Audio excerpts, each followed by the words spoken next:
Shalom Bapak Ibu dan Saudara yang dikasihi Tuhan. Sungguh senang rasanya kita bisa berjumpa kembali dalam video pendewasaan iman dalam Warta Jemaat GKI Tegal. Hari ini hari Minggu tanggal 27 Juli tahun 2025. Dan kita akan bersama-sama merenungkan sebuah tema ketika tak ada yang bisa dilakukan, berdoalah. Ya, ketika tak ada yang bisa dilakukan, berdoalah. Dengan bacaan yang saya ambilkan dari Mazmur pasal 56 ayat 4 yang dituliskan demikian. Waktu aku merasa takut, aku percaya kepadamu. Bapak, Ibu, dan Saudara, ada masa ketika kita merasa semua sudah dicoba, kita sudah bekerja keras, sudah bicara dengan orang yang kita percaya, sudah bersabar, bahkan sudah pasrah. Tapi persoalan itu tetap saja ada, tidak bergeser, tidak selesai, tidak berubah. Dan di titik itulah, saudara, kita sering berkata dalam hati, aku sudah tidak bisa apa-apa lagi. Tapi justru saat semua daya upaya kita sudah habis, ada satu hal yang tidak pernah kehabisan daya, yaitu berdoa. Saudara, berdoa itu bukan pelarian, bukan cadangan terakhir saat semuanya gagal. Doa adalah nafas iman kita. Saat kita sadar bahwa kita bukan pengendali semuanya, maka doa bisa menjadi pilihan yang terbaik. Maka Mazmur 56 dituliskan, waktu aku takut, aku percaya kepadamu. Itulah inti dari doa. Doa tidak menunggu semuanya tenang. Justru dalam ketakutan dan kekacauan, kita memilih untuk percaya.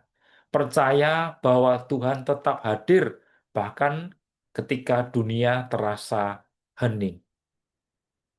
Doa tidak harus panjang dan lebar. Doa tidak harus indah. Doa juga tidak harus penuh dengan bahasa yang penuh dengan rohani. Kadang doa kita hanyalah, ya Tuhan, aku lelah. Atau bahkan hanya tetesan air mata. Dan itu cukup, saudara. Karena Tuhan tidak menilai doa dari kata-kata yang indah, tetapi dari hati yang mau berserah. Saudara, ada satu kisah nyata yang menyentuh hati saya.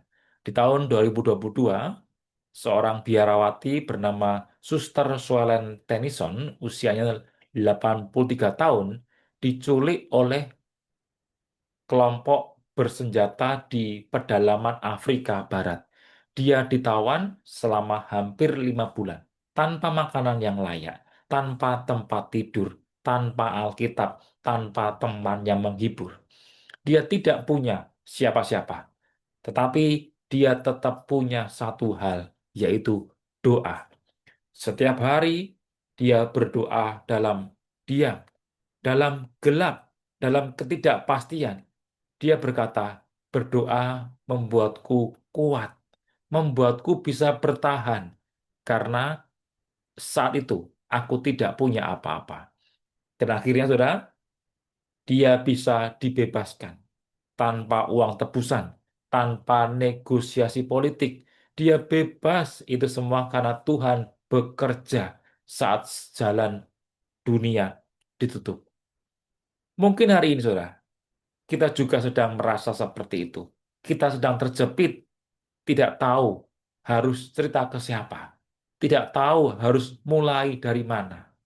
Dan jika saat ini tidak ada yang bisa kita lakukan, maka berdoalah. Bukan karena itu pilihan terakhir, tapi karena itu cara terbaik untuk bertahan dalam pengharapan. Doa mungkin tidak langsung mengubah situasi, tetapi doa akan mengubah cara kita menghadapinya. Dan disitulah kekuatan baru muncul, bukan dari dalam diri kita, tapi dari Dia yang memegang hidup kita. Tuhan tidak menunggu kita kuat. Dia tidak mencari kata-kata yang sempurna. Dia hanya mencari hati yang bersedia datang kepadanya. Jadi, ketika tidak ada lagi yang bisa dilakukan, maka berdoalah. Karena saat dunia berkata tidak ada jalan, Tuhan akan berbisik lembut. Akulah jalan itu.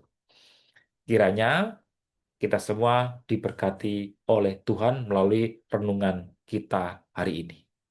Amin.